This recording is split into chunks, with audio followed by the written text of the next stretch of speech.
loyalty to the federal agency. They now rotate those folks through very, very quickly, much more quickly, so they never develop that affinity for that local community the way that they used to. That's another problem. Yes, ma'am. Having worked in Washington and know what went on in some cases, writing their rules is one size fits all, which doesn't work for the states. And number two is, if you're going to fight a case, set an example. So they're going to pick cases to fight to make their, She made comments that, that writing the rules is one part of it, but they also want to make sure that they're picking, I refer to those as test cases. They're picking the test cases. This case in Moreland was a little guy out in the middle of nowhere, it was 2.5 acres, and this was a test case. And I knew it was a test case when it came into me. Andy Johnson's case down in southwestern Wyoming, that was a test case. And that was to try to see what they could do with what is another exemption under the Clean Water Act, which is a stop watering pond. You don't have to have a 404 permit, in addition to which he was not hydrologically connected to a surface resource. So, but these are test cases, and that's why oftentimes they have to settle, because when you're facing penalties of $37,500 a day, if you can settle for $600 or $2,300 or $4,900 bucks and go in and fill in that hole, they all have to be done pursuant to a consent decree. They're not just a settlement agreement. They're done pursuant to consent decree. What does that mean? They have precedential value. They're a matter of public record.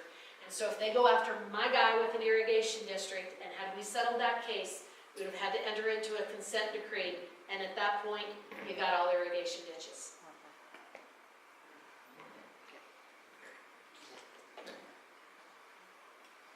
Yes, sir.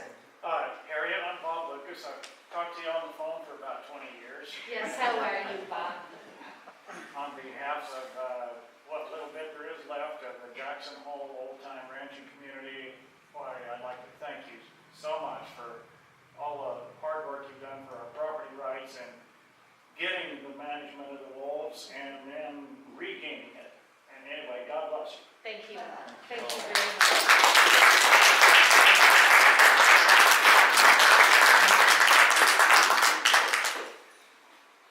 I think we're done. Is that it?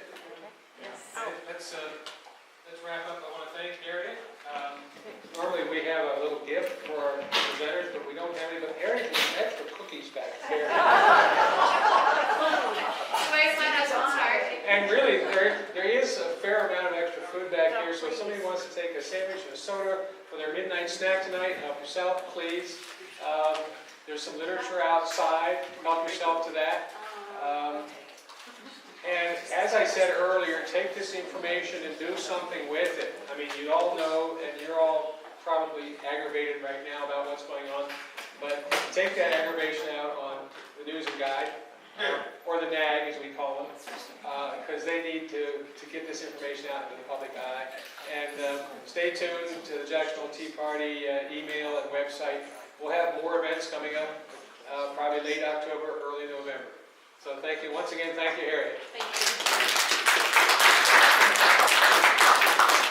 And we do have one last request. And if you get up off your chair, if you're so inclined, drag it to the sides of the room, north and south, and stack them up on the other chairs, because we have to clean up the room and clear out. We have a half hour, so if you want to go out into the lobby and continue conversations, that is no problem.